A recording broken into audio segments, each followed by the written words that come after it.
Morning, for the record, Jay Light, 151 Chapel Wednesday. Street. Pretty much what she said, but I'll say it somewhat my own way. But you all know better than I do, very, very cumbersome procedure that anybody that wants any kind of variance or deviation or change in any way to his property has to go through all the notification meetings and all of the rest of that. And every property owner in the town has to do that, except you. You don't have to do that. I want to remind you that the lot on Chapel Street that you're talking about buying is zoned residential. And there is verbiage in the whereases in your draft resolution that is terrifying to me, particularly the part that says and or other appropriate uses as determined by the town council. And what that basically means is once you own it, zoning be damned, you can do anything you want. And that's the part that's scaring both of us. Question then is this legal? And apparently from what is written from all of these ordinances is the answer is yes. The other question is it right? The answer to that is no. You all know, I think several years ago, there was a small vocal group pushing to have the trash transfer station that was at Bay Oaks moved because it offended their sensitivities when they went into Little League games. And the town council, with no public input, no notice, no comment, gave us what we now have behind this building in the trash transfer station. What it gave us year round was the sight of the trash vehicles coming in, and even more importantly, the idea that at 5:30 in the morning, when the windows are open, we can hear it. So we're afraid of what this could become. What you might do with this, move the trash transfer station over there, make it a motor pool for all your devices and all of that. We have a recourse. No, I could write a nasty letter. That won't prove anything. Maybe I'll take it to the nuisance abatement board. You think my chances are good of having you proclaim the town be a nuisance? Probably not. All I can do is implore you, watch this carefully. Ask good questions and make sure you get good answers before you approve anything that anybody does with the rest of this property, because there are neighbors right around this that are going to be negatively impacted by it. Please be careful. Thank you. Thank you, Jay. Anyone else? Chris Mostero?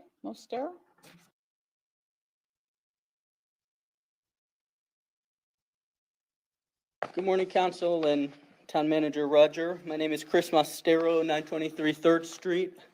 I'm a full-time beach resident business owner. I'm here to talk about some drainage issues that have gone unaddressed back on 3rd Street. I'm here today to ask for answers and to hear some solutions. I sent too many emails that went unreplied by all 6 of you, and I'm angered it's gotten to this point that I have to stand here in order to be heard. 3rd Street has major flooding issues that cannot continue to be ignored. The project seemed like it was moving forward in the beginning of the summer after council's approval. In June, we were told we were in the process with the town attorney drafting an agreement. Looks like we're going to get an easement for storm drainage. In July, no response. In August, no response. In September, we could not get an easement with the marina, but we're looking at connecting to the old San Carlos system. November, no response. December, no response.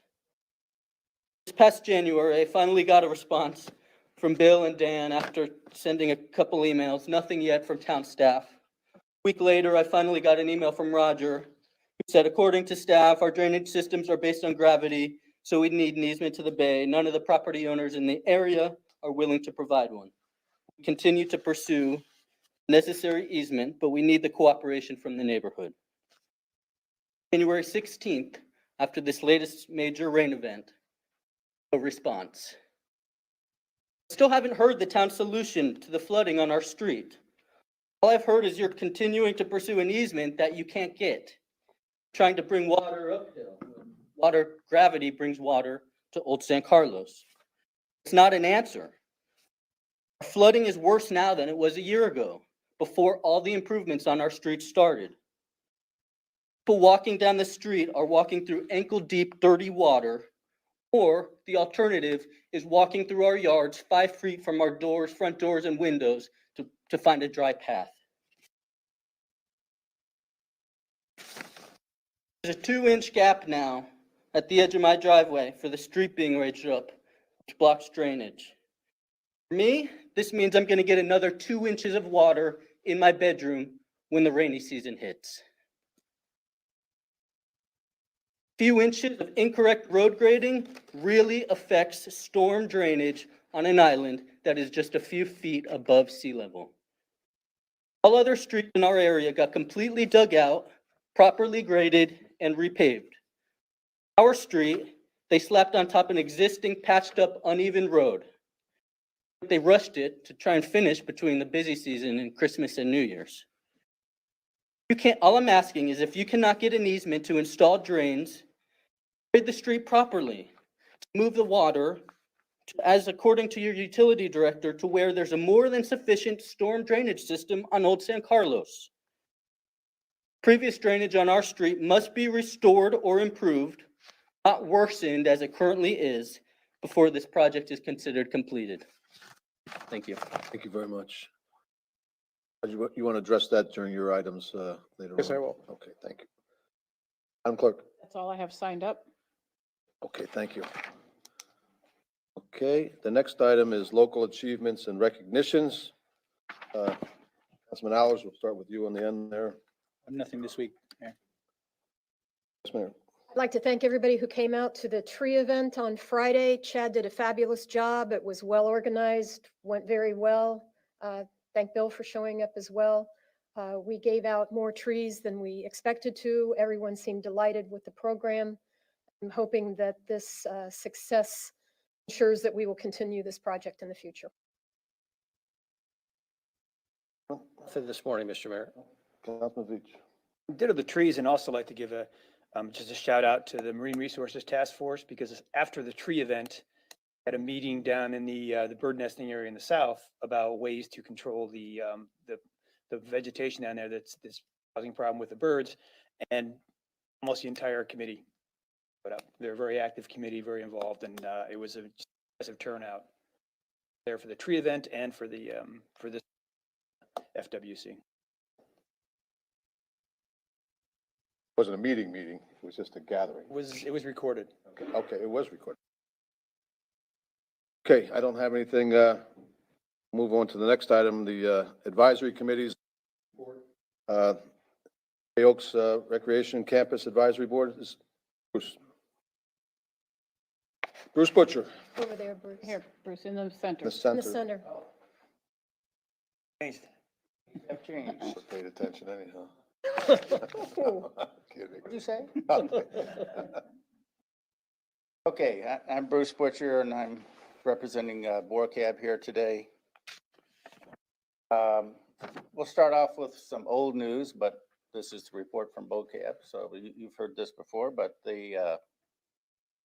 our last meeting talking about the birthday party with the cupcakes, the fact that we gave out 300 cupcakes and the town council participated in that. I know Rexanne and they were up there when they were at the cupcakes at the pier. The comment was made that we used to give out 1,000 homemade cupcakes due to health restrictions, I guess. We have to buy them today and we can only give out 300. But anyhow, the people that received them were very happy about it. We were introduced to Chris Bornfeldt, who's the new director for activities at Bay Oaks, our facility, I guess. He certainly seems well qualified and was very enthusiastic about his opportunities there. And it seems like there's a bit of a labor shortage at Bay Oaks that be addressed. Roger came in to the committee and gave his view of the timeline for the redevelopment of Bay Oaks. People were, the committee were very pleased that Roger was able to do that. He gave us not just the timeline, but some understanding of how it was prioritized, the sequence of development. Of course, everyone's anxious to get started. There's agreement that shade and hydration is very important for the outside activities at Bay Oaks. And there was good support for a bike repair station that is hoped to be added at the entrance of the new entrance of Bay Oaks and Estero Boulevard. Chris has had some experience with using those in the past, was a big proponent of that idea. Did mention shade and hydration, so we're asking that not have hydration stations throughout the outside of Bay Oak, up by the new athletic court that will be built near athletic field that would be built Estero Boulevard. This is a little bit of editorializing by me in terms of my opinion. What I've observed recently, being on the committee just a brief amount of time. It seems like to me that baseball and Little League had an undue influence on the strategy of Bay Oaks. I mention that because of a couple examples. There's several soccer enthusiasts on the committee. They're concerned that there wasn't really enough room for soccer. Soccer sort of forgotten process. Maybe not forgotten, but overridden by the desires of the baseball community. Additionally, the children's playground as proposed is to be where it is today, which in my opinion is back 40, not visible to the public as you come into Bay Oaks, or as you're sort of around Bay Oaks even. And I ask, why would you put that back there when we had a big movement on council some years ago, the committee to try to convince Lee County to put a playground at Crescent Park or Estero Boulevard that would provide a visible playground for children. And years ago, I guess there was one at Lynn Hall Park, I believe. But at any rate, there's no visible playground for children on the island. Bruce? Yeah. Now, this playground, is this the one that's on the school property? Like I said, it's well hidden. It's back there as you go into the main building, the sports building, the right, past the entrance to the building, and then it's back into the right. So the one at the school is being rebuilt by the town, obviously. And my understanding is the public can use that. The school's not in session. Property is open. But there is a playground for Bay Oaks that's in the plan. It's back behind the baseball field, the proposed new baseball field. It's back to the left of that, left field. It's a corner of left field. And it seems to me that that ought to be brought forward. I'd like to see it up in that new parcel that we have. That's just one person. And some people are concerned about having it near street activity. I can somewhat understand. I would think if you had young children there, you'd want serving them and taking care of them. Anyhow, that's just another observation because comment was made, well, we want the playground back there so the Little League moms watch their kids on the playground and watch the kids playing Little League at the same time. I think about how many times a year that activity happening that's a good thing. This is the other 99% of the time, public could have use to a playground that they could find and use and walk to easily.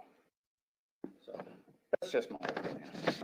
There's no unanimous, but it was a topic of discussion. That's what happens when you give me the opportunity to say my piece. So I'll move on to the Friends of Bay Oaks. As you are aware, that group was disbanded some time back. 501c collapsed. The money was liquidated and turned over to the town. So there's an interest to get that started up again. So we're trying to get the legal activities done to reestablish a 501c. We're appointed some officers. I volunteered to be the vice president, knowing vice presidents don't do very much. As a result of our activities to try to reestablish the 501c and the committee of the Friends of the Bay Oaks, we were able to participate in the putt pub crawl activities a weekend ago. And as a result of that participation, the Friends of Bay Oaks will receive $1,700. We had $600 from raffle tickets and $1,100 from the event proceeds. As a comparison, in 2019, we received $1,200. In 2020, which was, I guess, because of COVID, $560. It was a very good, rewarding monetary event for the Friends of Bay Oaks. I saw some people could have been crawling, but they were still standing at the. Miss seeing Dan, but I saw his other half, and we were having a good time. I was easily missed. I got there late. Sorry, I didn't get to see that. Okay, that concludes the report. Does anyone have any questions, comments? Questions for Bruce? I have just a question, Bruce. First of all, thank you for your service on board cab. Bruce or Roger, just because we have maybe a different listening audience this morning, could you give just a thumbnail sketch of what you said at board cab and give a little overview of what the timeline is for, I think we have probably a little bit different viewers this morning.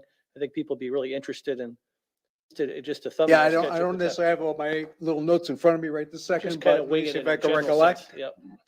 So, as you may be aware, the improvements to the school property are underway right now as we speak.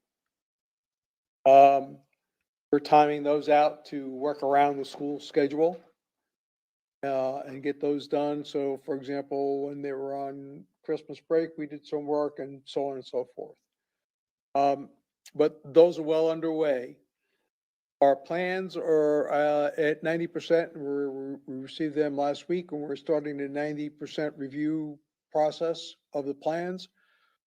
Assuming no major changes, that would align us for starting the project right after school ends. Maybe we can get a little bit of a jump start before that, but with mobilization and things of that nature, but we're hopeful we would like to get that started and underway sometime in the May timeframe. Possibly even on spring break for the school to get some work done that soon if things go well. But May, try to have that project sort of underway and sort of running so that we can then look at starting the Times Square project sometime in summer, right after July 4th. So that's the current schedule. Of course, it depends on design and permitting. We do planning and zoning reviews and permitting on all our projects, just like everybody else does. So, assuming that the actual plans themselves don't change dramatically, just really fine tuning and completion at this point, that's our schedule. Very good. Thank you. Okay. Thank you very much, Bruce, for your report. And I'm glad to hear that the Friends Group is back up and running, having served on it as a member and a president of a Friends Group myself. In addition to all the good works that they do, it's also a great vehicle to receive donations. And hopefully your group will years to come here. Thanks again. Okay, the next item on the agenda is the approval of minutes for January 10th Town Council meeting and the January 13th Management and Planning session. Is there a motion to approve those minutes? Moved, I'll second. seconded. Any discussion? Any objection? Motion carries unanimously.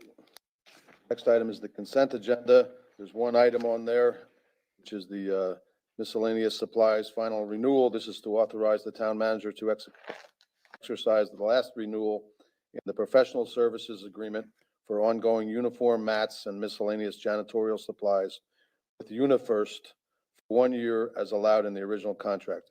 Is there a motion to approve this consent agenda item? Move to approve. Moved. Is there a second? A second. Any discussion? Objection? The motion carries unanimously. Okay, move on to public hearings. The next item is a public hearing for ordinance 22-03, bicycle and vehicle safety amendments. This is a first reading. An ordinance of the town of Fort Myers Beach, Florida, amending Article 3, beach cycle and vehicle safety of Chapter 28, traffic and vehicles of the Code of Ordinances, town of Fort Myers Beach, Florida, requiring safety equipment on all rental or loaned bicycles jurisdiction as required by state law, and providing for codification, conflicts, scrivener's errors, and severability, and an effective date. Again, this is the first public hearing, and we'll open it up for public comment. Bruce. I didn't realize I'm going to get this second opportunity today. I'm very excited that you're doing this, having been on the safety committee many, many years ago. One of our big concerns that the people are riding bikes safely, going against traffic the wrong way, not having lights at night. Now with the reconstruction of Estero Boulevard for downtown, that last mile or the first mile, depending on which way you look at it, doesn't have bike lanes, and there's a lot of activity and people on the sidewalks. The bells are certainly very, very important to have. I'm thrilled that you're trying to make this happen. I watched the evening news last night. One of the vendors was featured on there. That's Sun and Fun, I think. And he was saying, well, you know, I'm going to have to do this. I'm going to have to do this. But he says, I think it's a good idea. It's needed because of the more power to you. Thanks, Bruce. Anyone else wish to comment on this? Okay. Wasn't expecting to speak about this either, but since you mentioned it, a long time ago, I wrote a piece about the fact that we make all these ordinances and then don't do anything to enforce them. And I will once again make a bid that the cop on foot on the beat, best way to make sure this gets enforced, and any number of other laws dealing with traffic. I've seen golf carts on so many things like that on the beach.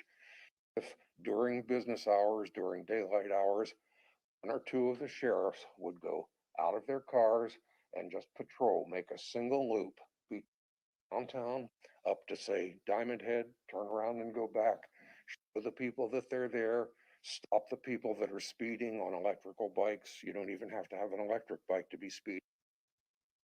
I don't understand why we can't urge or pay or do whatever is necessary for the sheriff. We're paying a lot of money for the sheriff's protection. Why can't we have a cop on the beat? Thank you. And I agree wholeheartedly with you. Is there anyone else? Okay, we'll close the public hearing. I'll just comment on that briefly while it's on my mind. You know, we're encouraging people to get out of their vehicles and ride the bicycles. And they are. They are. And with the new road and everything else, they're really taking advantage of that. So it's creating unintended consequences of doing that. And I agree that there has to be some enforcement, at a minimum, education, and later on enforcement as well, because it can get out of hand. So I'll open it up to the council. Any comments or questions or motions to move this to the next hearing? We received an email, Mayor, Everyone saw it from a now outgoing Public Safety Committee member about potentially enhancing the ordinance a little bit. Thought of suggestions, John Goggin, this is a couple of suggestions he had in there made some sense. Proposed maybe adding some sort of verbiage for a speed limit on the sidewalk, especially where the bike lane is shared with the roadway. Well, that's where they kind of go up onto the sidewalk up here on the north end. Another one was potentially putting together something, whether it be the town to supply to the rental agencies, a brief thing of what the requirements are from the town ordinances, to be able to have them acknowledge that they've received it, that they, remember renting a car, you got to sign a certain thing. You can't do this, you can't do that, you can't do this, you can do that. Thought they were very good suggestions and something that we should talk about, maybe adding to that to strengthen the ordinance a little bit.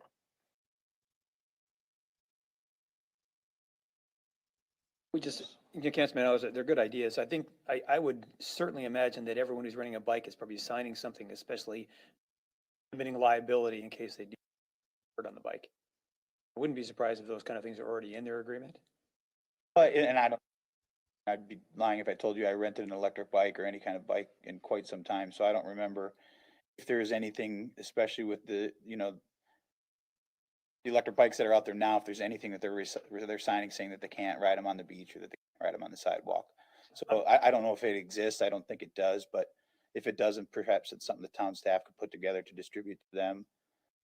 Or if it's not something we want to get legally involved in, that suggests that they do it. I'm guessing if it does exist, it's buried in the terms and conditions that we all read thoroughly before we take it. Correct. I think we have to really too delineate difference between the limited areas on the north end down here by Times Square, say wherever that starts and ends, where they can ride sidewalks, and everything south of that where cannot ride on sidewalks. I mean, They do, do. they do, Can. and they do. Well, then they can ride on sidewalks? State law in Florida allows you to ride on the sidewalk. I don't know why. Coming from a state that did not allow it, it makes no sense to me that they allow it, but it does. Really? Yes, So all we're regulating is the electric bikes on the sidewalk. correct. We're allowed to do that, but we're not allowed to regulate regular bicycles. Well, I'm guessing that maybe we couldn't even do that, but nobody from the state has told us that yet. Another preemption by the great state of Florida. for, My kind of local understanding with government. bicycles, if you're riding on the road, you're supposed to obey the rules of cars. Riding on the sidewalk, you're supposed to obey the rules of a pedestrian. I don't think that's true because I think they're supposed to ride with traffic even when they're on the sidewalk. With some exceptions, sir. Or maybe you can give us some insight on as to what they're discussing here, what they can and can't do on a sidewalk versus what they can and can't do on a street.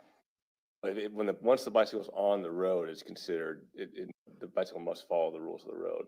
Now, on a sidewalk, we can research that issue to see if there's if we can add to the ordinance to add more enforceability for safety purposes. I don't want to give you advice on that without having done the research on that first. I think speed limit thing, is that something that could be done, or is that something that you'd have to research to be able to answer? I think that you may run into an enforceability issue with that, regulating speed on a sidewalk versus the road, but we can research that and we can evaluate whether it's even possible to do. Mr. Mayor, Sir. just so everyone's clear, anytime we change one of these types of ordinances, we do an outreach effort with all the related businesses on the island to make sure they're aware of the change. And in many cases, we give them a handout or a flyer describing the change, or a copy of the ordinance or whatever, so that they have the appropriate language utilized within their lease agreement with their customers.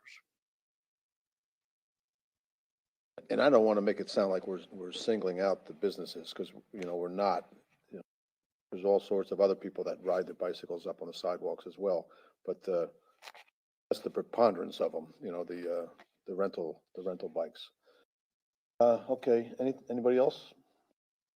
Another thing that I had that I was a little concerned with, that I spoke to Roger a little bit about, is the way this is worded to me. If one of us were to borrow out a bike to someone and something were to happen, if we did not make sure that it had all of this on it, or they didn't use it, that we being the borrower of the bike would be the ones liable. At least that's the way I read it.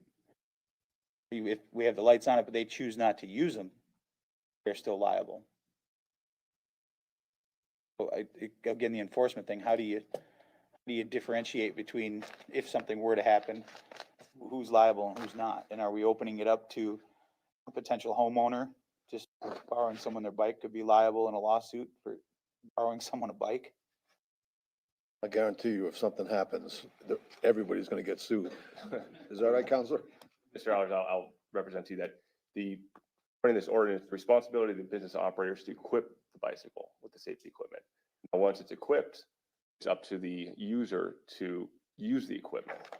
The business operator's responsibility is to equip the bicycle with the safety equipment that's required by the Florida Uniform Traffic Code. That's lights, some sort of warning device.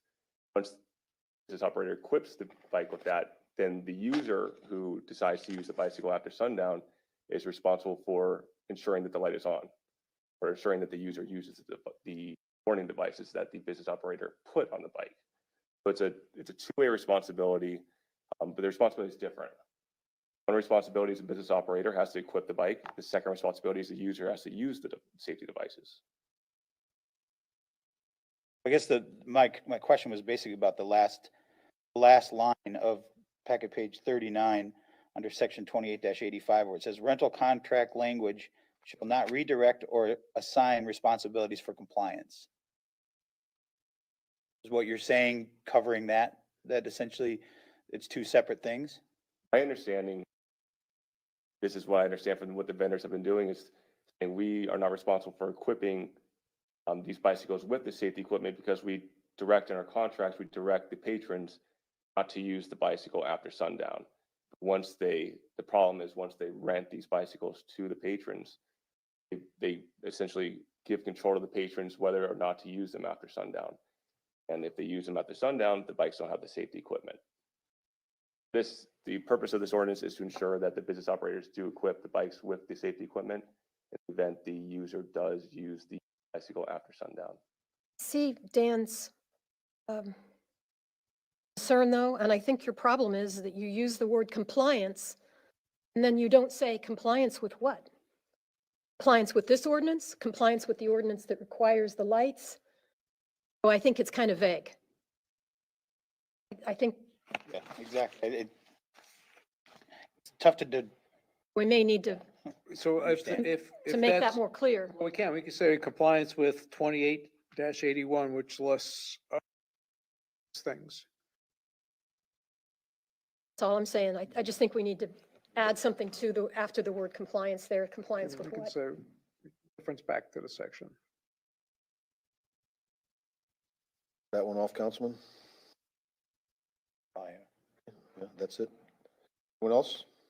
I guess the only thing I'd add to the discussion is I've always had a greater concern about helmet wearing over lights and noise-making devices. I think helmets save a lot more lives than either of those things do. And fortunately, I don't know there's any way that we can encourage it.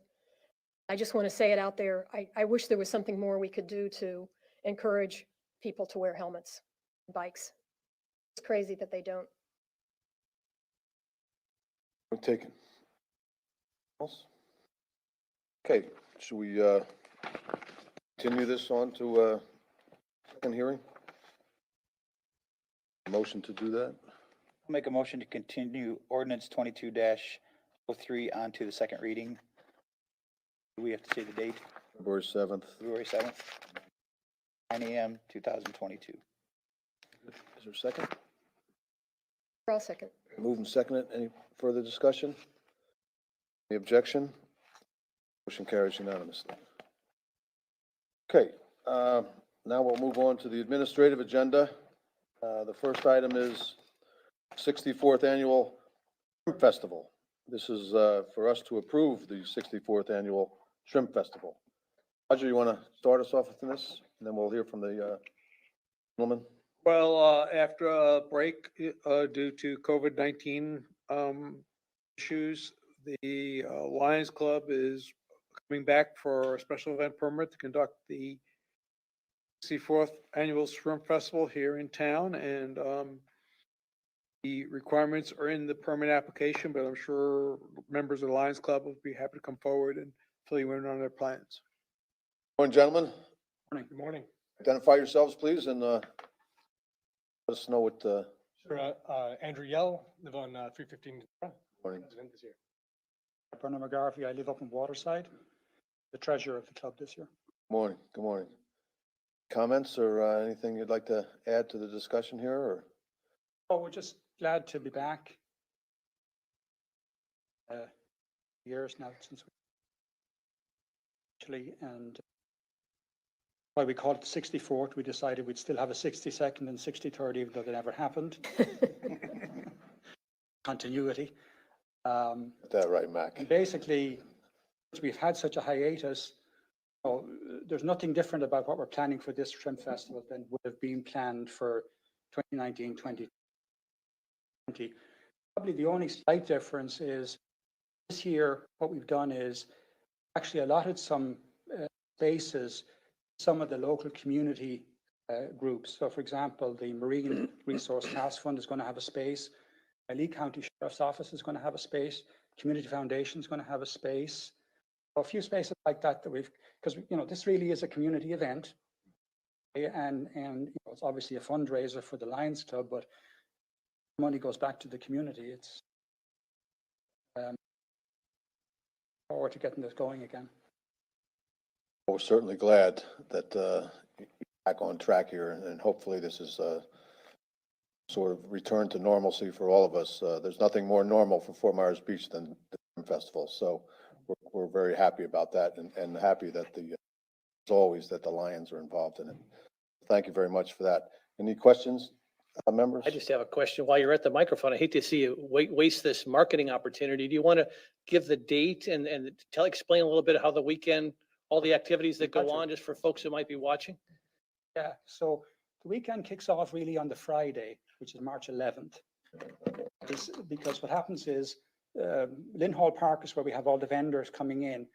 The park is closed at 2 p.m. to normal parking. And then the vendors start coming in to get set up. So Friday evening is all about setup. And on Saturday, we have the 5K run on Saturday morning and the parade, and then the vendor expo. And we also have the Queen's pageant on the Saturday. And then on the Sunday, we have the vendors again, and we also have a shrimp eating contest. Thank you. 12th and 13th. Of course, the shrimp dinners throughout. Yeah. Very Yeah, good. our famous shrimp dinners.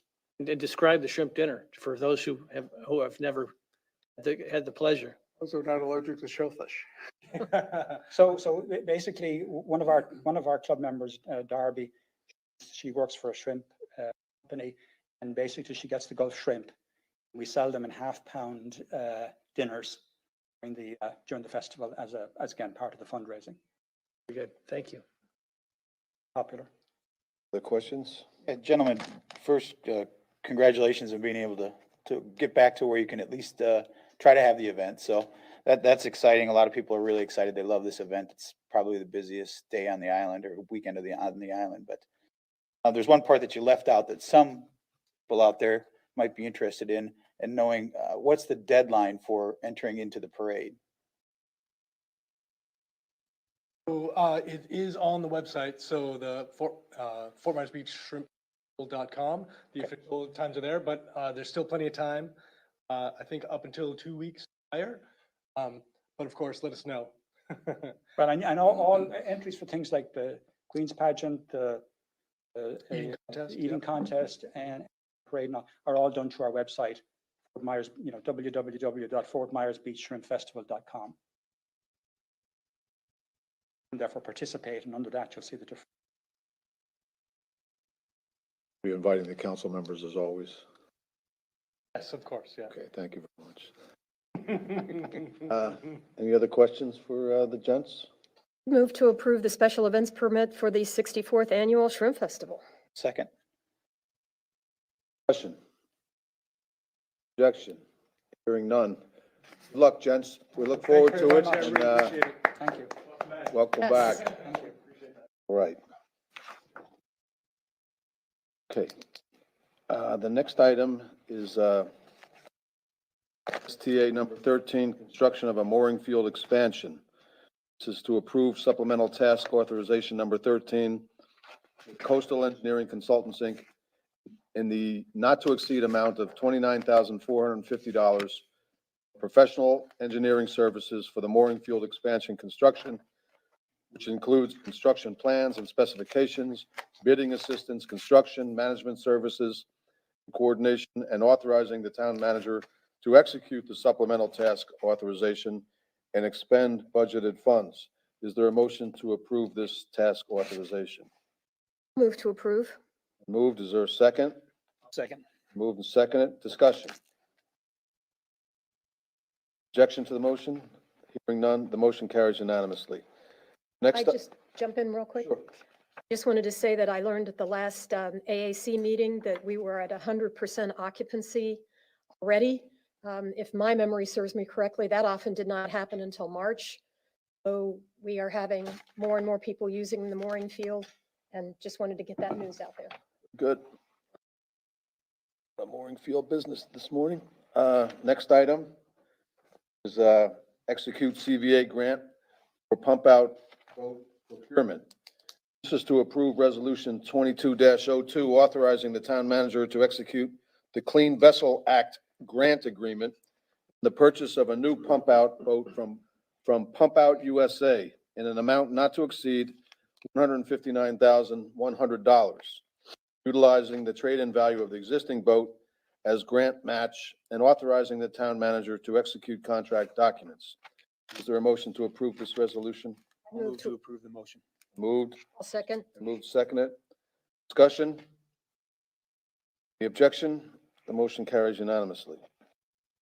The next item is Resolution 22-04, land acquisition. This is to approve Resolution 22-04, authorizing the execution of a purchase and sale agreement between Gordon Zeng and the town for the purchase of 2 parcels of land adjacent to Town Hall, appropriating and allocating funds for the purchase, authorizing the mayor, town manager, and town attorney to take all necessary steps to close the town's purchase of the property described as folio numbers 10227569 and 10574347. Why don't we get a motion on the floor and then we'll discuss this. Is there a motion to either approve or reject this resolution? I'll move to approve Resolution 2204 for discussion. Okay, and I'll second that for discussion. Okay, discussion. I guess the first thing I'd like to say, it would be to address some concerns we heard in public comments, so I turn to our town attorney. My understanding is there's a difference between a resolution and an ordinance. And an ordinance might have the power to change the official use of a property, but I don't think the resolution does. It states an intent. It does not have the power of the ordinance to change a use. Is that correct? That's correct. Hope that. I think it's a big difference that if we would approve this resolution today, we have not changed the use of the property, use being in the technical legal planning term, not just general. Do you understand what I'm saying? Okay. Yes, while I'm talking, I just say further that I think that opportunities like this are not going to come along every day. We had an opportunity to do something really good on a different piece of property, and people elected not to do that. This, in some ways, may be better, even better for the town, in that it's adjacent to our property. And the neighbors who are directly, the largest neighbors that are directly adjacent are the church and the fire department. I see this, I do understand that there are some concerns that will have to be dealt with as we go along, but I think the positives outweigh the negatives in this case. One thing I'd like to hear just from Roger about the, one of the triggers for this was the potential grants that were available to build an upland Could you just tell us about that? Well, we reached out, to FWC to, discuss be sure that we had a, uh, uh, good understanding of what might be available for us to, gain in the way of a state grant for improvements to the property. And, what they told us is that there's, several grants that they administer that they see as being eligible. The next grant cycle for them is, coming up very quickly, at the beginning of April. We can apply without having, building plans ready, but I think that we probably be very hard pressed to be successful because they reward a lot of points for being shovel ready. But, we'll see what we can do there, and we'll continue to pursue other grants, for the project. The advantage of the state grants I was alluding to earlier is that, like the case of the pump out boat, we can use the land for our in-kind costs contribution to the project. So it's a 50 grant, we would be able to get up to what our purchase price them for the purposes of improvements. So we believe that there's several grant opportunities for the build out, at least under the intended maritime use. And we feel that although the price of the property may be a little bit more than we had hoped to spend, that being able to use it as grant match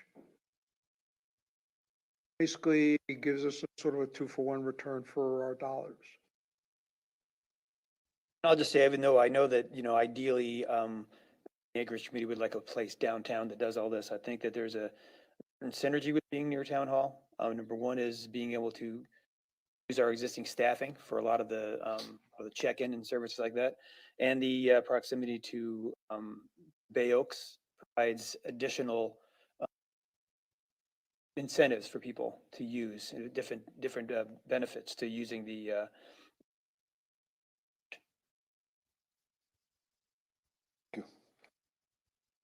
Councilman? Roger, could you explain a little bit more in detail the funding breakdown for the public so they can have a better understanding? Loan reimbursement can mean a lot of different things to a lot of different people. Okay, so our plan to pay for this is that we currently have $400,000 available in this year's budget under contingency. And you may recall that includes some of the money for some of the items that were not funded in your budget discussions in September. The loan reimbursement deals with the fact that when we pay the vendor who's working on the big 3 projects, we're spending money and then we're getting a reimbursement from the loan proceeds. We have $300,000 of that in transition can apply to this project. And then the last item is that we have approximately a $3 million renewal replacement fund that's administered to departmental needs. The department has a variety of items, basically all their capital items listed and being replaced on a replacement schedule. The town contributes about $750,000 plus or minus to that annually. So we believe that we can stretch for about the equivalent of 6 months our purchasing of replacement items and push them out about 6 months after they were their original sort of schedule date and without hurting the operations of the town. and generate 300,000. So it's 400 for cash contingency, 300 for the pending loan reimbursement, and $300,000 from the renewal and replacement capital fund. Those are, And we're currently paying rent to use the facilities that we have. right. So, well, the concept is also that, that the build out may cost more than we can get in grants.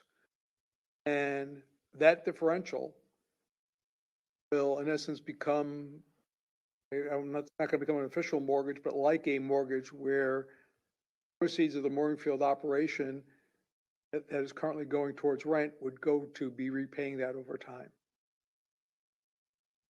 And that was true when we were looking at buying something at Harbor House. It was the same concept that money we were not having to spend on rent would be used to basically cover the cost of the capital and reinvestment.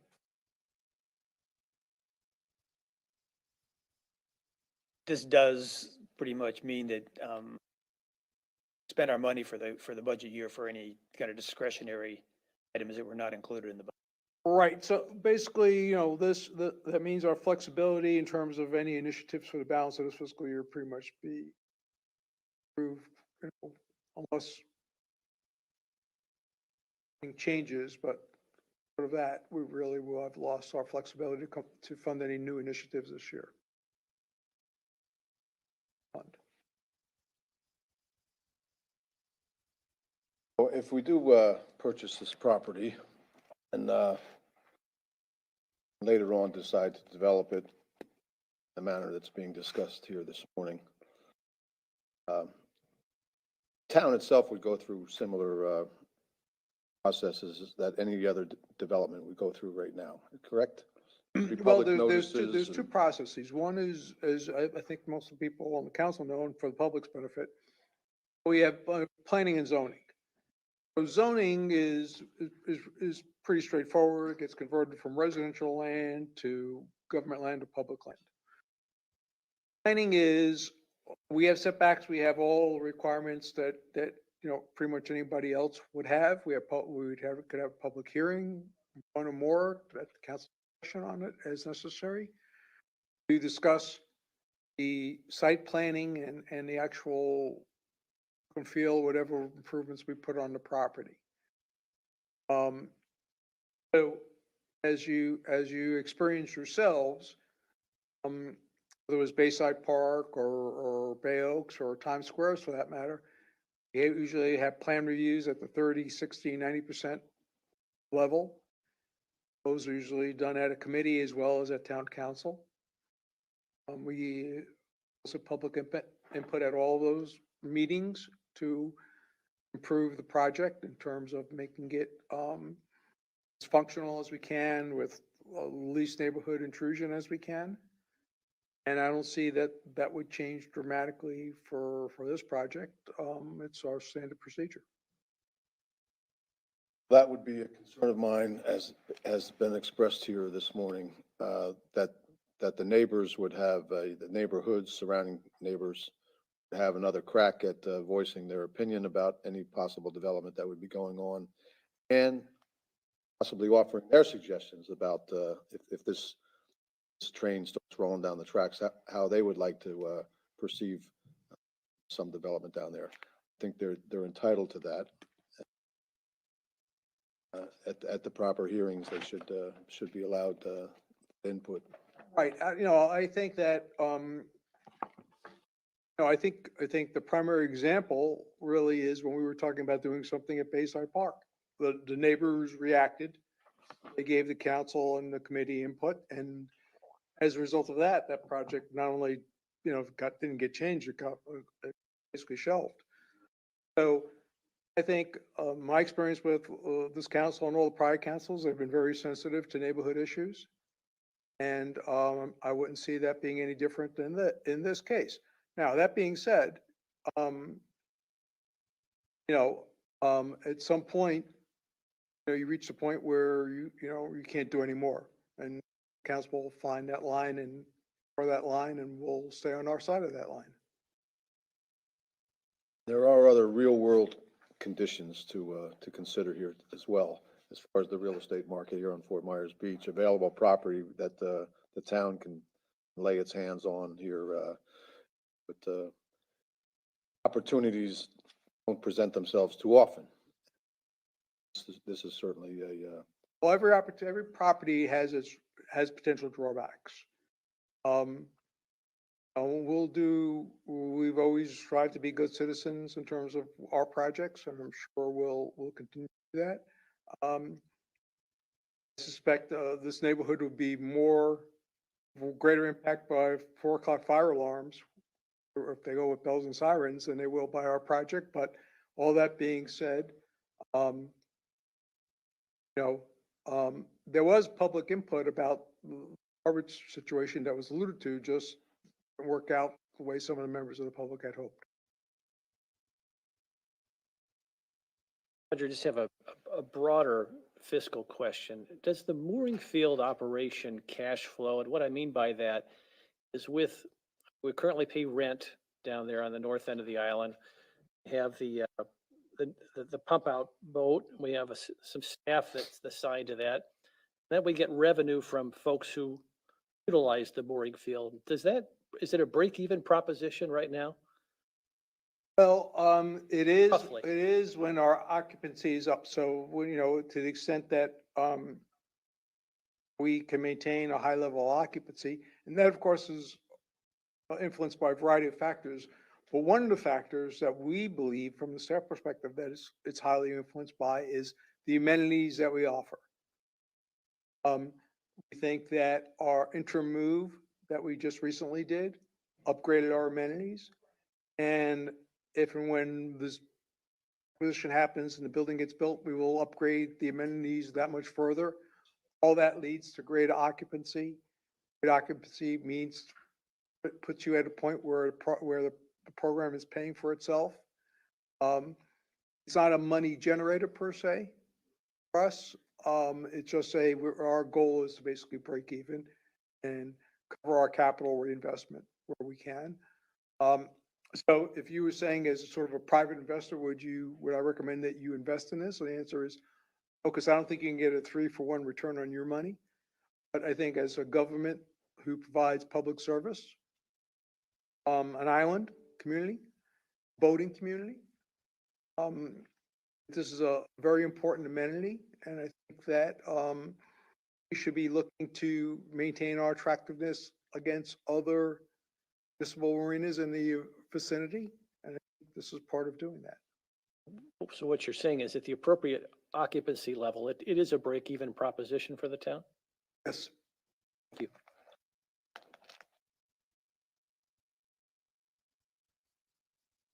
you.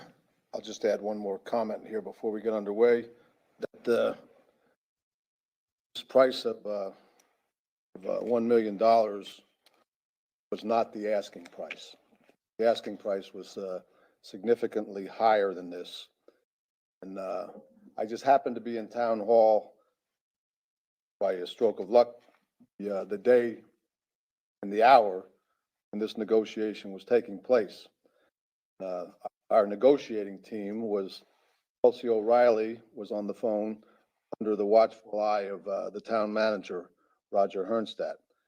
I will tell you that it was skillfully done, and the town saved a significant amount of money as a result of that negotiation. Not only did they save the town money, Roger, I think, contributed to Chelsea's own professional development in handling this negotiation. So I thought that was very significant as well.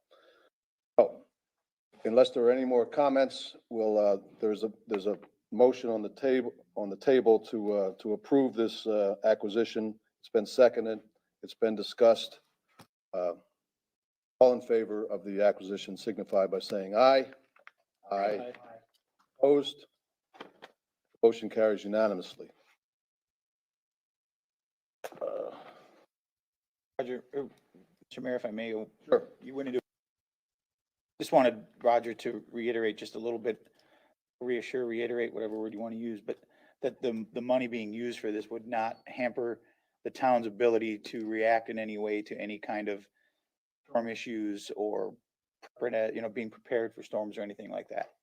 So just to be clear, we have, approximately half a dozen reserves that, most governments frankly would be pulling money out of to try to do something like this. That's not, I'm very financially conservative. I wouldn't do that. We have a 19% general reserve. We have a 6% reserve, which is the Government Finance Officers Association recommendation. We have an additional 6% reserve that I feel that we need to have on top of that because of our being an island community and being very susceptible to storms. So that takes us to 25%. Then we have a variety of other reserves for litigation, employee payouts, and several others. So all of that combined puts us in a position where we can deal with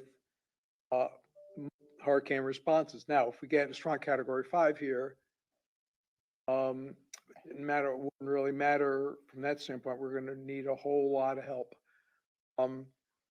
But for a typical, 2-3 week 4, we have more than adequate monies to be able to respond. Thank you. Does anyone want to take a 5-minute break or you want to keep going? Everybody okay? Bill left, so it would seem appropriate to. Okay, let's adjourn for 5 minutes or so and reconvene then.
All right, have everybody here?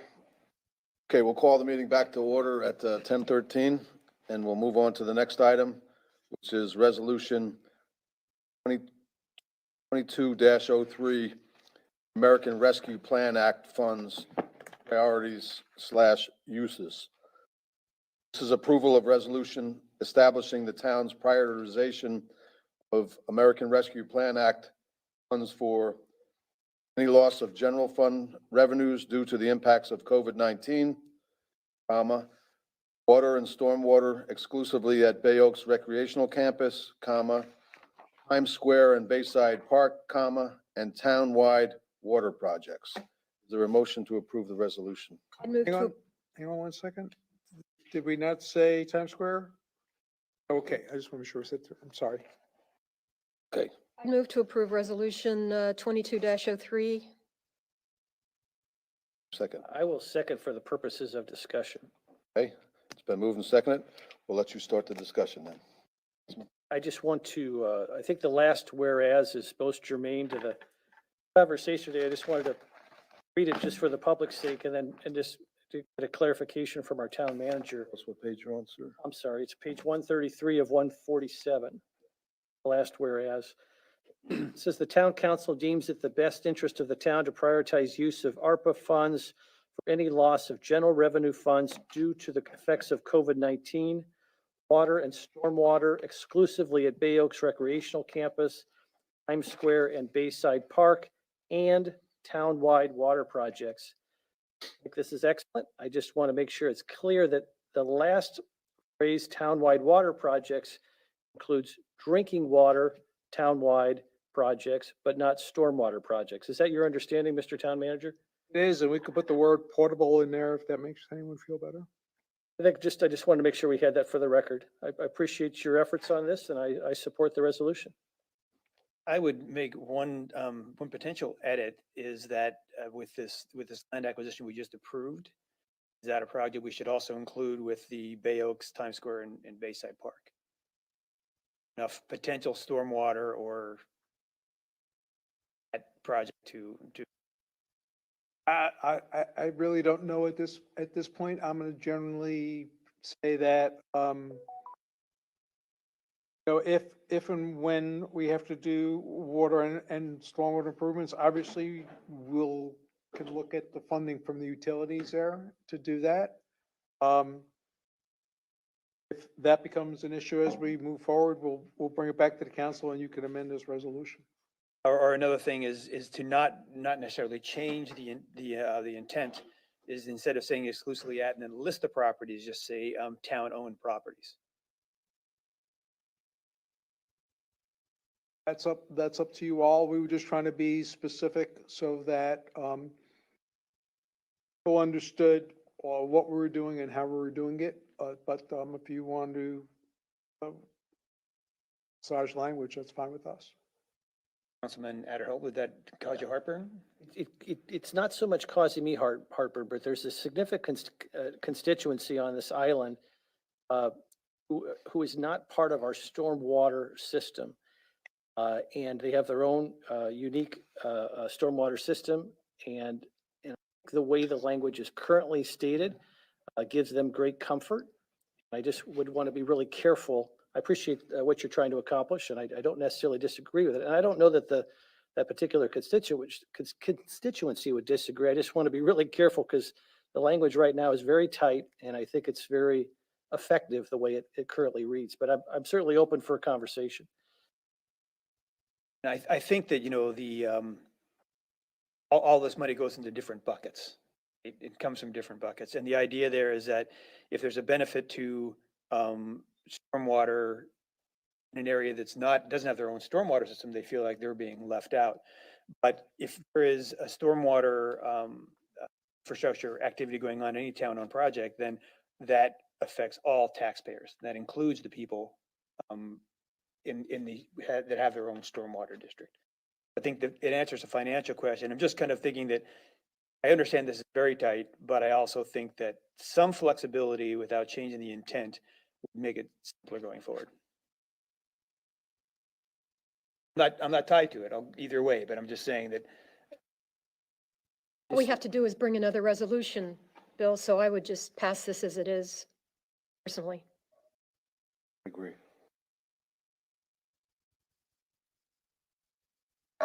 Oh, you mean with Jim's? Yes, Councilman I Adderholt's, would yeah. stick with the current language, knowing that all we have to do is bring another resolution if we need to expand this. Okay with that. Everybody else? Ken, you all right? Had a question as far as the total 3.5 whatever million. Are we essentially saying that we're going to be allocating all of that towards these three projects? Just the stormwater? Well, we are today. So this is a resolution and it could be amended from time to time by town council. So theoretically, a month from now, if there was another project that you wanted to use this money for, you could slot it within the priorities and that would supersede this resolution. Is that correct, Mr. Attorney? The reason I'm asking, because it doesn't list any of the other priorities, just that this is the number one priority.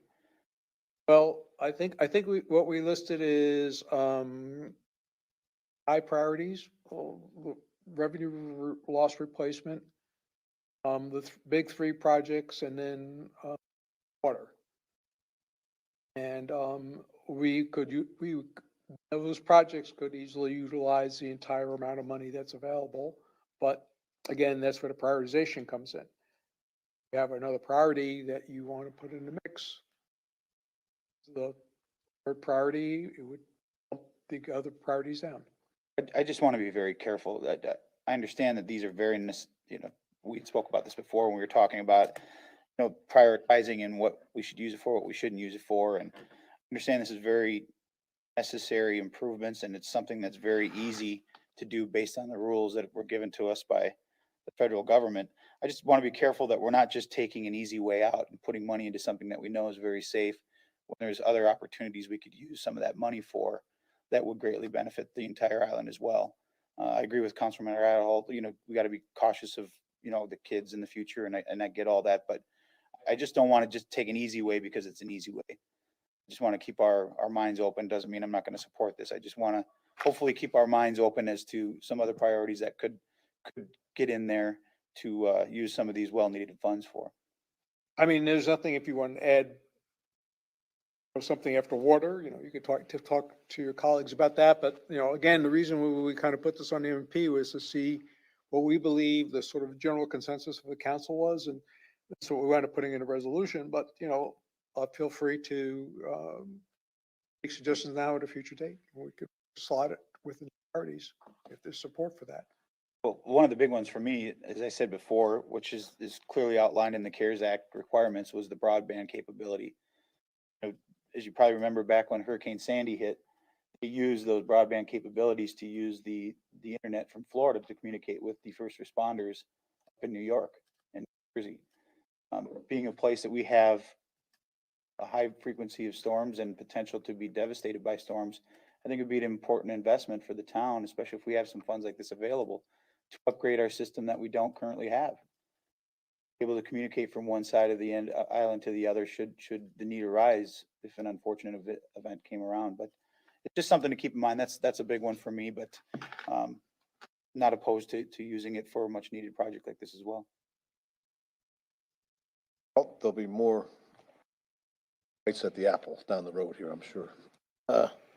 Okay, there's a motion on the floor to approve. There was a second. There was some additional language added by Councilman Adderholt that's been approved. Just to be clear, we're going to have potable water in the last whereas. So it says townwide water products will make it potable water, so it's drinking water.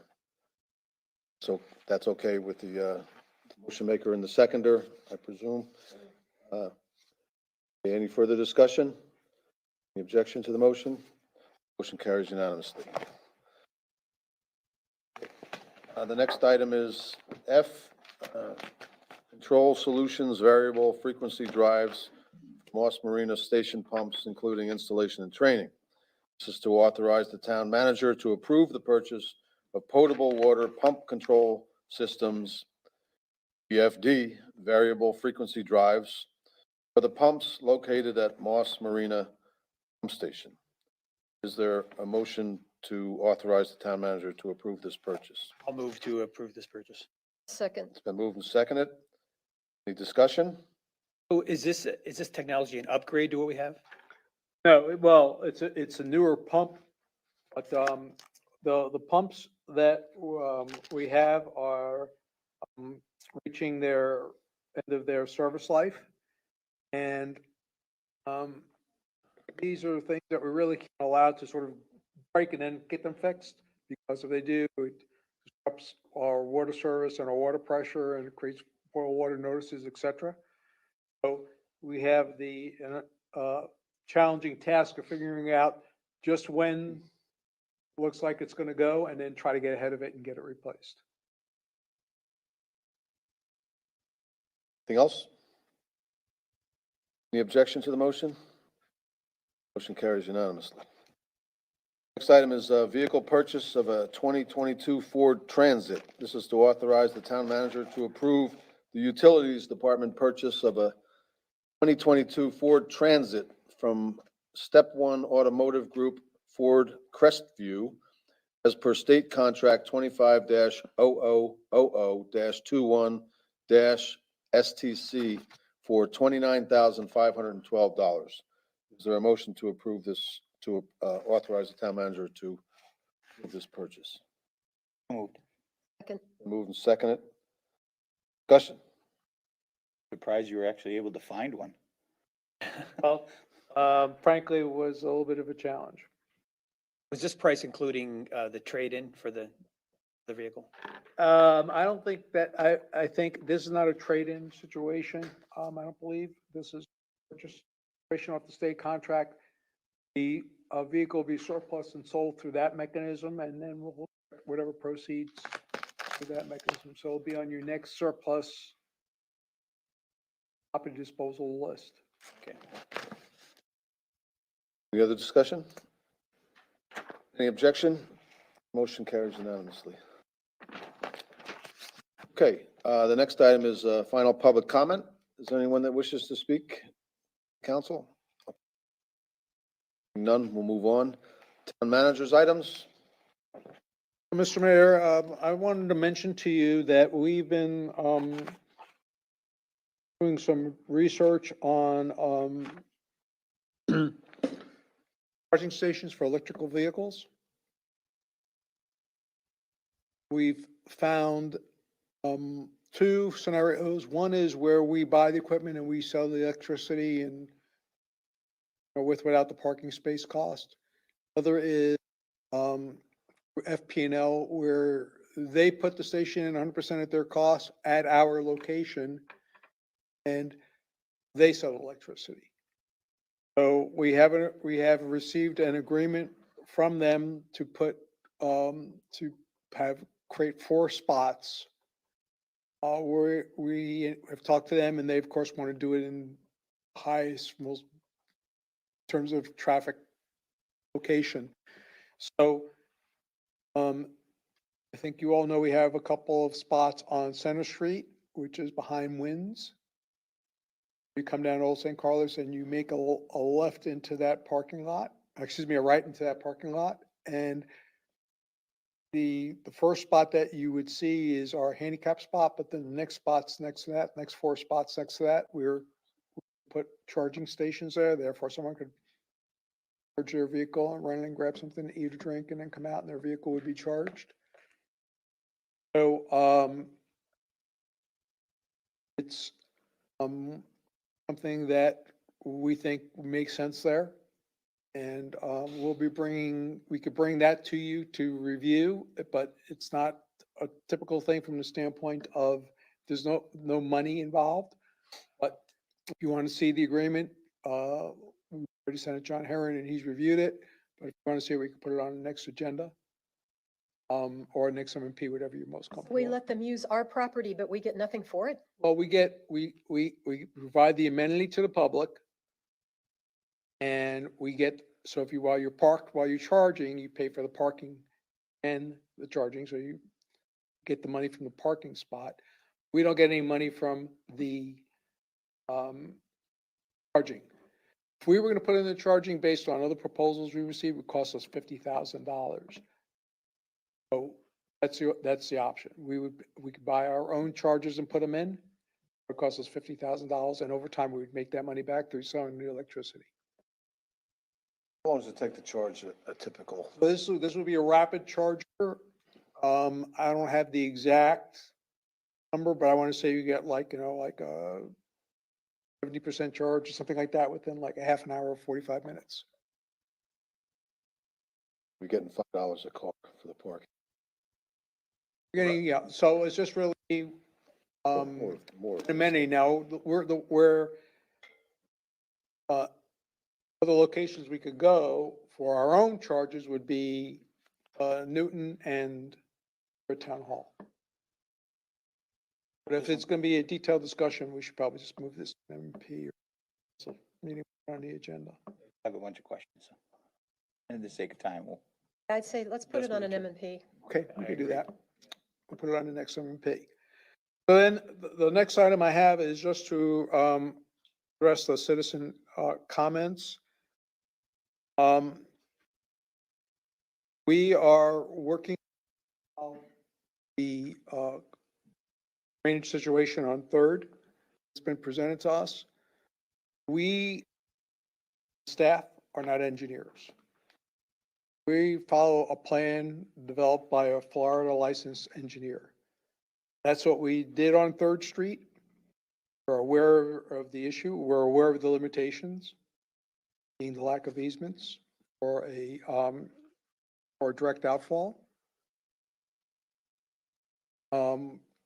So our current activity to try to address this concern is we're bringing in a second engineer, which is what we typically do, to review original plan, installation, and see what recommendations they have with respect to addressing the situation.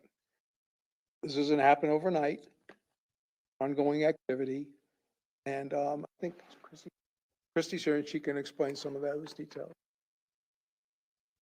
You guys hear me? I'd like to leave my mask on if it's Okay, okay. go ahead. So I just wanted to let you know, Christy Goy for the record. Go ahead and take it off. I have been looking at Third Street for a while, and I have been in communications with the residents on Third Street. So basically, we reached out to a couple of the homeowners on Harbor Street to get an easement to put in an outfall, and we weren't able to achieve that. So we then reached out to Moss Marine because the way Third Street drainage works in the back of the homes where the general flooding began is actually that easement belongs to Moss Marine, and the stormwater system within that easement belongs to Moss Marina. So we had communications with Moss Marina, and could we connect to their system? Would you be willing to even sell us your system? That way we could go to the outfall, because we do have an outfall at that location. But again, it was built a long time ago. It does belong to Moss Marina. So we went back and forth a little bit. Their suggestion, Moss Marina wanted us to actually build them a pier that went out on the water, which I don't have the ability to approve. I can bring it to council if it's something you want to discuss. And then, of course, they wanted a seawall on their property and a couple other items. I, as the director, chose to go a different direction and went for some private property to see if we could get an easement on Harbor that we could drain Third to. I wasn't able to do that.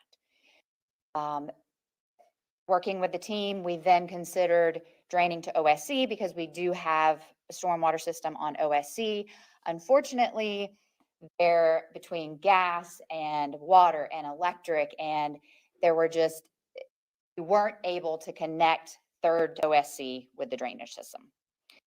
So at this point, we feel it's best that we just bring in a secondary engineering firm to take a look at it, the road, take a look at the system, see if there's any other options that we can look at for Third Street. just to be clear, so we guesstimated the value of the amenities that Moss Marina was asking for to be able to connect their system at $500,000. So, as a general rule, we don't buy easements. They benefit the town and the adjacent properties, and we solicit those on a voluntary basis from the property owners. We're not saying that there isn't a problem there that needs to be addressed. We agree that there is. We're trying to figure out the best way to do it. And as I said at the beginning of my comments, we don't, Christy and I or others here don't sit down with a piece of graph paper and try to design. We're not design engineers. Design engineer who designed the project and oversaw the construction are aware of the issue, and they have not been able to generate any recommended solutions to us. So, excuse me, besides the inherent conflict in that, being the design engineer and the inspector, we thought the best thing to do was bring in a secondary firm to take a look at it. Current plan is. So this particular problem is presenting a real unique set of circumstances to the. It's unique, it's unique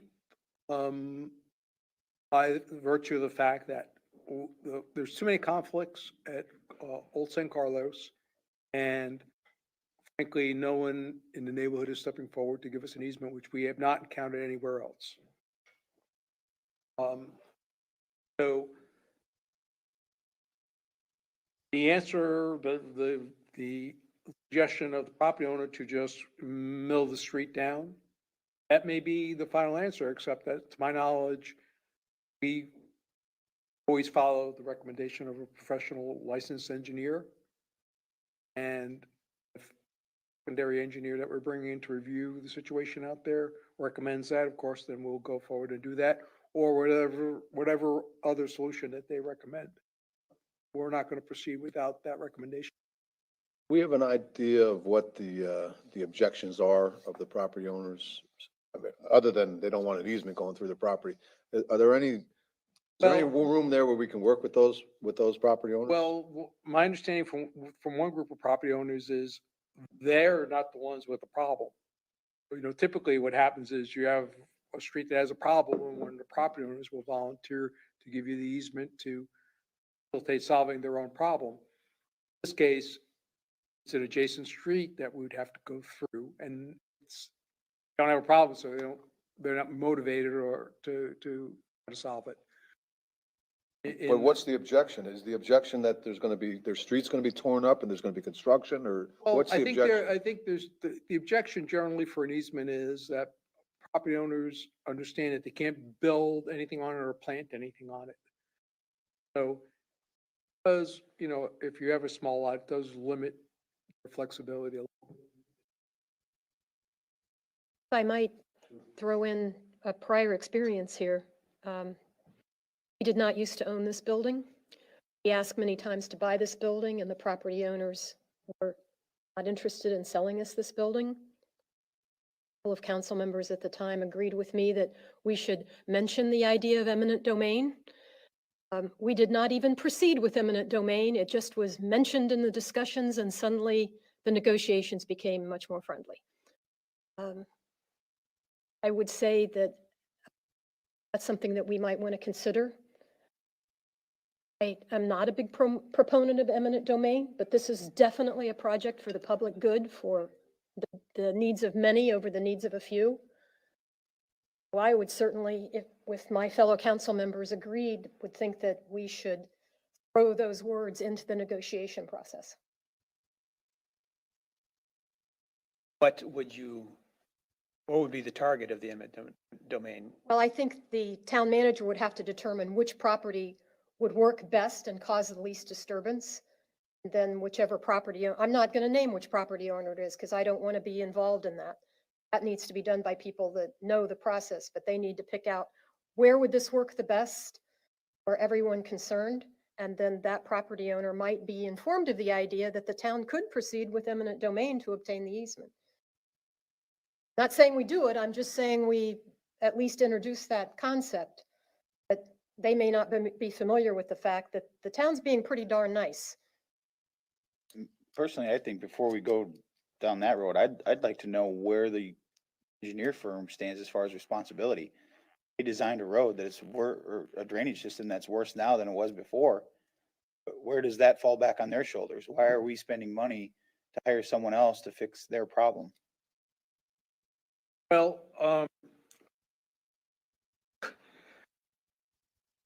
you know, obviously the, town could attempt to recoup its original design. However, before we do that, we still need another engineer to say, here's what they did wrong and here's what they should have done and all that. And, so what we're doing is not exclusive of us coming back and making that decision down the road. Our goal is, at this point in time, is to find a cost-effective solution to address the problem. And it may very well be as simple as Chris suggested earlier in his comments, and that is build the road down to a lower level. But I can't, even if that makes sense to me, I can't do that, because I'm not a licensed engineer. I have to get a licensed engineer to go out there and look at it, look at the as-built plans, and say that this is what I recommend that you do, and that may very well be what Vice Mayor mentioned, that the best thing to do is cut an easement through this property, or mill the road down, or do X, Y, or Z. When we have that, we'll bring it back to you and say, here's what the solution is. And at that point, if you have some feelings about whether or not someone will be liable for the prior actions of the town, we could talk about it. Yeah, just a couple of questions. So First Street was repaved. The paving level was raised up. Did that worsen the flooding? Well, Chris says it did, and, it shouldn't have made it worse. Okay, so if it did, that's something we need to look at and attempt to fix it. Oh, and the right of way that the town has on that street, is there right of way beyond the pavement now, or are you paved right to the right of way? I believe there's some right, We always would leave. some right away there.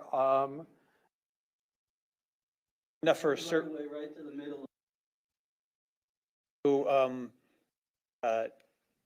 so, is there enough right of way to do a surface swale?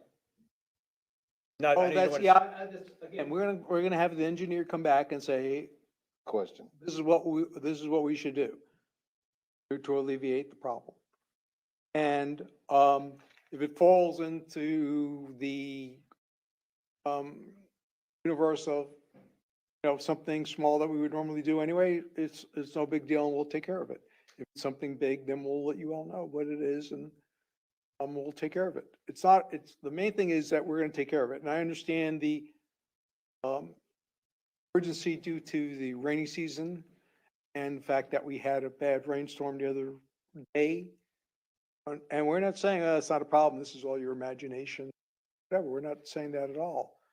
However, we're also not really seeing a case where water's coming into people's houses yet. And that's really our emergency, where we go into emergency mode. But we are working on it, and we are communicating with Chris when we have information to communicate. And we'll continue to do that. Just to cut to the chase, the other engineering firm has been retained already, or? We've talked to them about availability and doing it, and now we're working, and that they've confirmed that they are. So now it's a matter of giving them the as-built plans for them to review. And they do a site visit, physically look at the location, and they write up a recommendation. Right, so the process is underway. Yes. That's a good thing. So, all right, well, then we'll wait to see what the engineer says, and then we'll look to rectify it. Hope it doesn't have to come to eminent domain, but if it should, then. Okay, are you good with that? Thanks, Christie. Yep. Roger, anything else? No, sir. Attorney, Yes, Mr. Mayor, we have a one item for discussion. It's a list of code enforcement liens. There's a 14 on this list. All these liens went through the code enforcement process. The orders are final. The appeal period ran. And the town attorney needs direction from the council members on how they would like to proceed with these. Generally, you have two options. This would be to foreclose on the liens. Second option would be to file an injunction action, force the property owner to bring the properties into compliance. In order to evaluate, in order for the town attorney to give a recommendation on which one of these two options is appropriate, we would first need to run a title search. The town attorney is asking for authorization to run the title search, and then perhaps at the follow-up meeting, we can discuss based on the results of that title search, whether it would be worth it to initiate foreclosure action or whether it would be more beneficial to instead relief.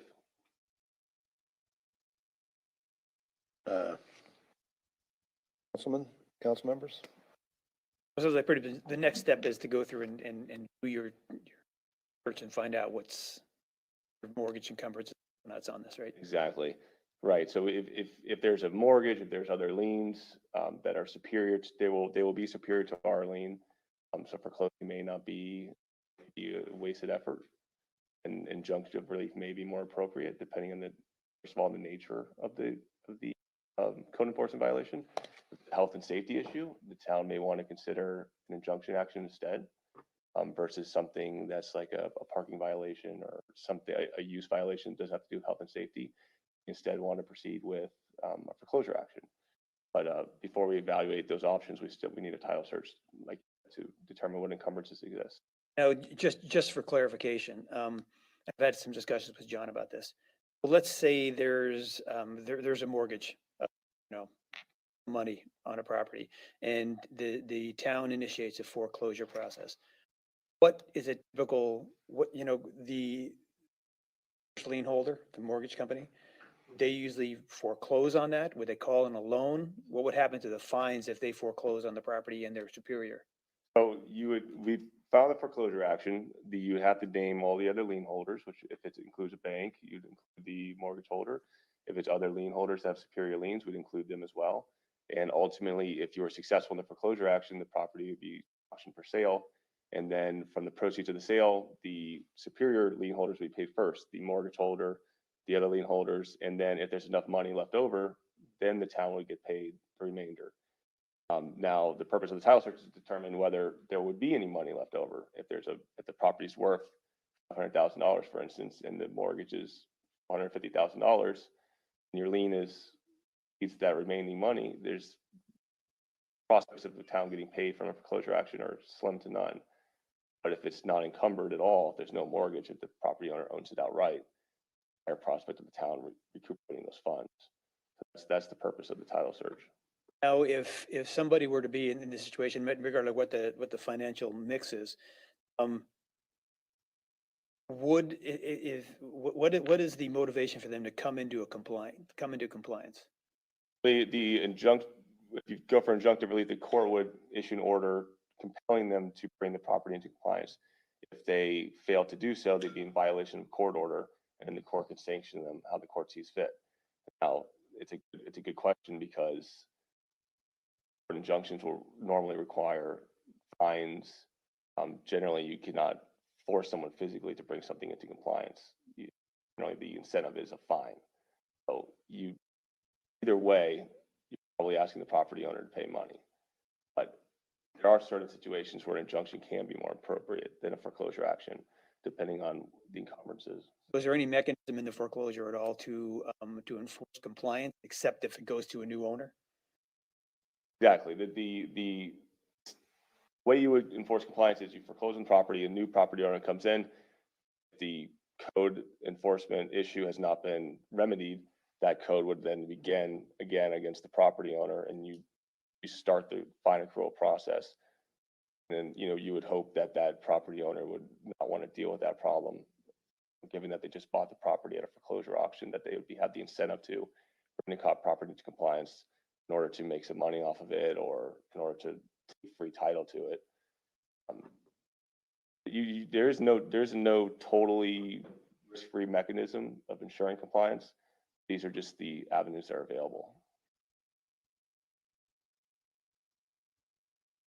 Looking for direction as to which way to go as far as the title searches. Right, well, so my understanding, and to correct me if I'm wrong, but even even in just starting the step of title searches, that's gonna be a cost to the town. And so, we want the council to decide that they want us to pursue that, because there will be costs, even if the recommendation comes back that we can't advance a case against the property, but we still have spent money to look at it. And as you may recall, at a prior meeting, we sort of discussed some ground rules as to, from a financial investment collect versus being able to recover monies, some guideline thresholds. I would certainly support taking the next step with the list of regulations that were voted. I guess my question, Victor, to you, since you've taken kind of a fresh look here at this, and you know the size and scope of our community. These are all good questions to ask, but I guess my question to you, Victor, is, it's like we're trying to reinvent the wheel here. There are communities all over Florida that have policies as to how to address these. What do they do, and what's best practice for the state of Florida for local communities like ours? I mean, why are we struggling with this, I guess is my question. Isn't there a best practice that the Florida League of Cities would recommend that we would exercise in these particular cases, or how does it work? The town's best interest is for the properties to be brought into compliance. That's that should be the town's ultimate goal. That's what the ultimate goal is for most cities. Now, the way you have different ways of doing that. And what you want to do is give the property owner an incentive to do so. If you file a foreclosure action, it doesn't necessarily mean that you have to foreclose on the property. That may just be an incentive for the property owner to and bring the property into compliance, show that the lien will be enforced, and that once they bring it into compliance, they can then petition the town council for a reduction and a fine. So it's not just because you file the foreclosure action doesn't mean you have to foreclose on the property. It's an incentive for the property owner to bring the property into compliance, have a lien against the property, but until the town takes some action, the lien just sits there. And if they don't plan on selling the property, it's not an issue. So the first incentive is to bring the property into compliance, and then if the property owner continues to do so, and you can foreclose on it. But it's generally just because the lien is there without enforcement, it doesn't always give an incentive to property owners. But if you have some of these code enforcement violations date back in the earliest 2014. So they just continue to accrue. So Definitely. what's our law firm been doing? Have they looked at each one of these individually on a case-by-case basis and decided the best policy is to do nothing at this point? I mean, that may be a legitimate policy position. Is that what this list represents? Is our law firm has looked at these individually and said, nothing we should do at this point? Is that what's happened? Or I'm just trying to understand. Well, we need more information to determine to give a recommendation on how to proceed against each of these properties. Now, some of these involve issues where zonings were put up without permits. The town has no idea whether it could be a health and safety issue. Some of these are used as short-term rentals. So you may have patrons coming in, and it could be a building that's unsafe, unfit for occupancy. And the town would be concerned about that. It's a health and safety issue. But some of these have higher priority than others. I'd say that the town has more of an incentive to take action against those particular liens. If you're daring to take action against any of them. I guess what I'm getting at, Councilor Veach making his recommendation. Has our attorney decided not to do those up to this point? Is that why it's necessary for Councilor Veach to make this recommendation? Or, I mean, what have we been doing in the past? Just case by case, we've determined not to proceed, or why are we having this Counselor Abarro, conversation let me see today? if I can help here. Yeah. I think we have a small friendly town syndrome going on here.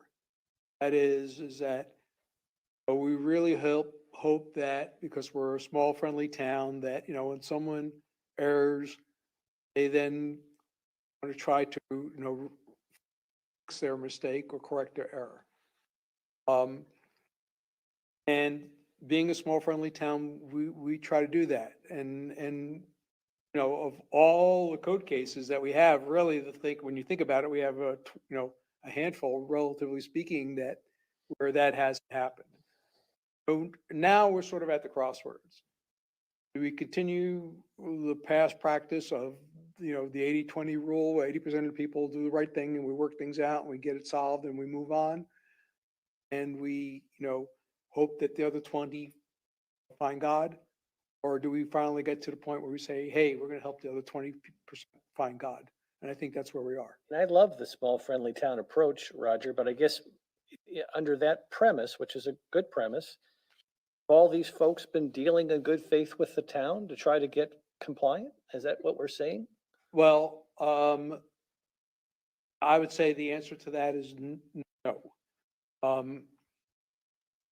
These are the people who have gotten sort of our best suggestion on how to resolve their issue and have elected not to pursue that and continue on their own path, irrespective of our best advice.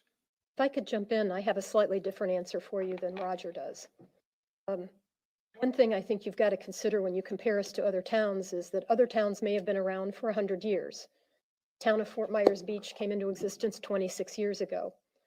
I would say for the first 20 years of that, we didn't even hold magistrate hearings here. Amy's nodding. She's been around long enough to know that. We have just slowly been getting up to the point where we are getting into these types of things where we are saying to our attorney, what are we going to do about these things? Because we haven't had the procedures in place. We weren't, like I said, we weren't even holding magistrate hearings until 5 or 6 years ago. So that's why it looks a little different for us than it does for other towns that have been around longer. If I can answer that from I the think historical. that's very helpful context. That being said, I just wonder if there is best practice that cities and towns around Florida utilize to make the determination that we're now prepared to do based upon the history that we just heard. That is, do you have a recommendation based upon best practices for what other communities do now that we've decided to evolve to get to that point? It's tough to say because every community is different, of course, but generally code enforcement will work in cooperation with the property owner, even after the lien has been approved and certified. They will work together to bring the property into compliance, but if the property owner is not willing to do so, and most towns, most cities will take some sort of enforcement action, whether it's a foreclosure, whether it's injunctive relief. But otherwise, it's relying on the good faith of a property owner, the property into compliance. Now that works in some communities, smaller communities like Fort Myers Beach, that may work better than other communities or bigger urban areas. But either rely on the good faith of a property owner, or you can enforce a lien. And sometimes it's a case by case basis. I wouldn't say it's a policy most cities have. I like the town manager's policy. If the entity is working in good faith to come into compliance, I say let's work with them. Let's be a small friendly town. It sounds like we now finally have a list of folks who are no longer dealing in good faith to come into compliance. I say, council member, it's a great point. And this is not all the liens, of course, that the city has, all the code enforcement cases. I believe this is a select few where the fines have been accruing for many years. I think, and Mr. Roger can correct me if I'm wrong, but I think that at this point This list is the list of people who are continuing to make money off their violation.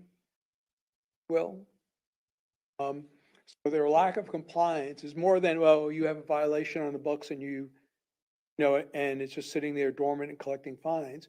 But somehow they're monetizing in a positive way to them their non-compliance. That's why those people, most part, are on this list. So it's different than, someone who didn't cut their grass and we cut it for them and had a fine and they have a bill for us for cutting their grass. Violation's been corrected. It's just, there was expense involved in correcting it. This is a case where these violators have figured out a way to monetize in a positive way to them and not comply with the code. And that's why we believe that they're at the top of the tier in terms of people we should begin to address with. And, small towns like this is a lot of, what's going on and then you react to it. So if we start with one or two or three of these people and get a positive reaction, that's going to drive the behavior of the others. Yes. Well, Counselor Veach, would you restate what you just suggested then? Because I think I support what you're saying. Yeah. I think that all we're really asking, because we're not asking to take any action. We're talking to spend a little money to do further investigation and get recommendations on what a potential course of action would be. I would support that. Support that too. I would support that too. And in reality, even though there's 14 here, there's only 5 properties we'd be spending money to do a title search on. That's not a very large amount of 5 title searches. And while they're all bad, the one that is particularly glaring and heinous to me is the number 13, which is Nature View Court. Now, these are people that are in residential neighborhoods. We're not talking about the rest of the commercial violations and so forth. These are people that are in neighborhoods that are driving those neighbors crazy by running less than 7 days or whatever the restrictions are. It's constant. It's constant. And these people get no relief from us. And they're the ones that I would really, those would be my first to go after, those people, because they are really ruining the way of life of these people in the residential neighborhoods.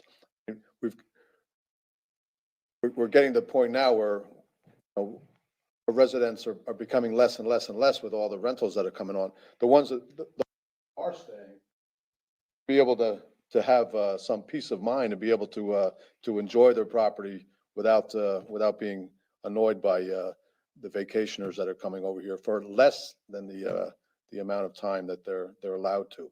So those are the ones in particular. I would start with those. I would have to, disagree, Mayor, respectfully. I just think that we should be approaching this in a more objective way and not singling out someone who maybe do something we consider to be distasteful, because I look at this and I see there's also people who have done work without a permit and they're renting out, and we don't know if that's been done safely. They're putting unknowing people at risk.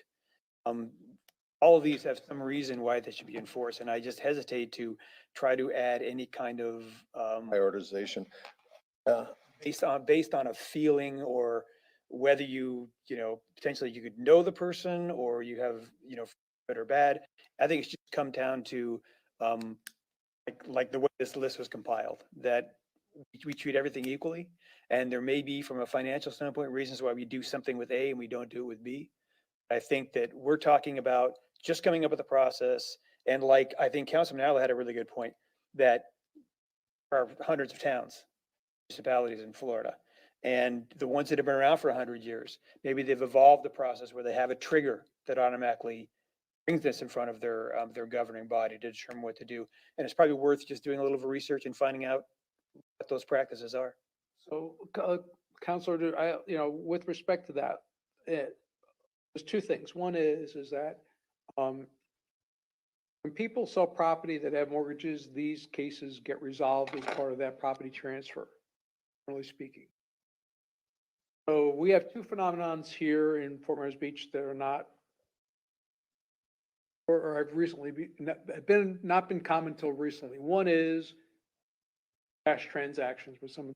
I just want to buy the property and take whatever liabilities come with it. So you have a transfer of ownership with a pending problem on that circumstance. The other circumstance that we have is, which is not very common, but is regulation here in Fort Myers Beach is that people can come into compliance and plead for mitigation, and there's maybe in their mind, no thought, well, if I take 20 years to get in compliance, I could still come in here and ask for fine mitigation. So those things, in the wrong hands of certain few individuals here around the town are sort of creating that phenomenon. Here, Roger, is there, speaking of some of these, the one that sticks out to me is the unsafe structure. Is there any way that the town can involve the fire department in some of these? If it's unsafe, do they have any jurisdiction to be able to go in and shut them down much easier than we would? I'm just trying to think outside the box of ways to, some of these, the work without the permits and the unsafe structures. If they're still I making could money. talk to the fire department about that and see if there's a enforcement avenue we haven't pursued yet. Issue is that the town doesn't know if they're unsafe because they never went through the permitting process or the inspection process. So I think that's more the issue, is the lack of information on property. Yes, if there's a known safety issue, perhaps the fire department is an avenue to pursue. And then speaking of what the mayor was talking about with the one number 12 there, if people are, I would assume if people are non-compliant and they're doing things that are 13, I'm sorry, if they're doing things rental, like in this case, that are outside the boundaries of what they're allowed to do, are they still getting permits to be able to operate their short-term rental business, or are we stripping them of that, or can we strip them of that, or what avenues can we take that don't require legal action, able to remedy at least try to remedy the situation? I would suspect, I don't know, but I would suspect that if they're in violation over these things, not registering with us wouldn't stop them from renting per se.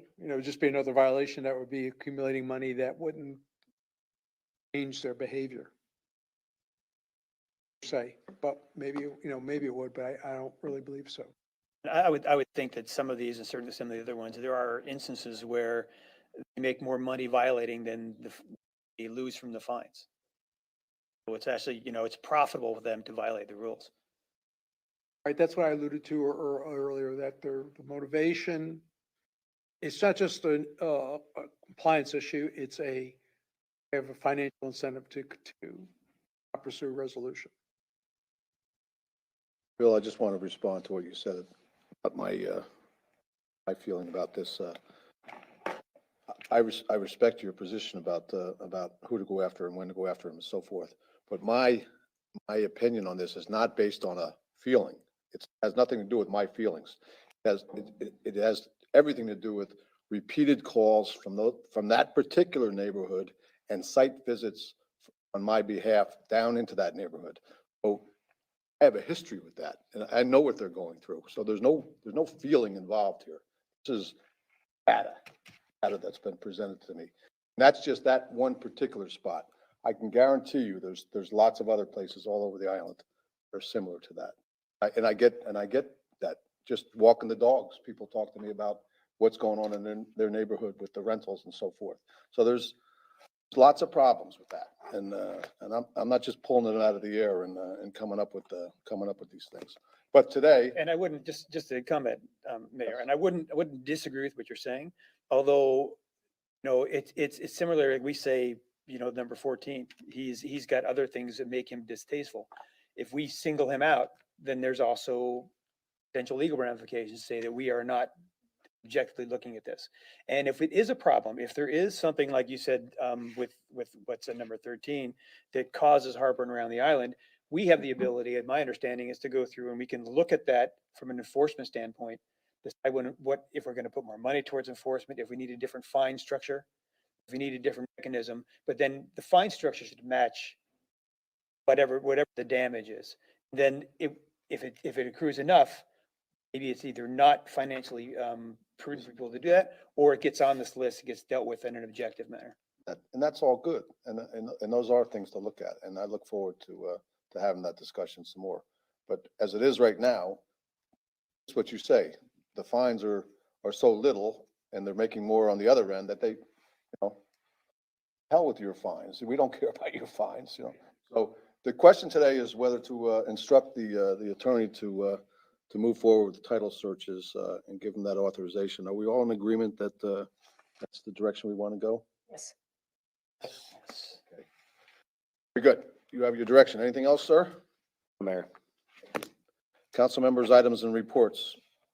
We'll start on your end. I think everything's been addressed. Good.